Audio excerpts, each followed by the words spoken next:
Hi guys, today we will talk about how to active the diagnose notifications on your eBay app. We will go to figure out this solution or know how you can do that on your eBay app. All you have to do, so you just go up here, you will click here on app, then it's going to show for you window like this, and you just go down, then you click here on settings, then it's going to take you to settings window here,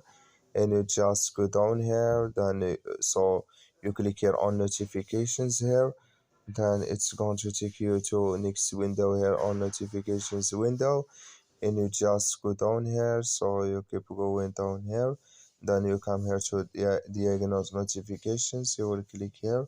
then it's going to take you here, and all you have to do here, so you just click here on begin test here, then it's going to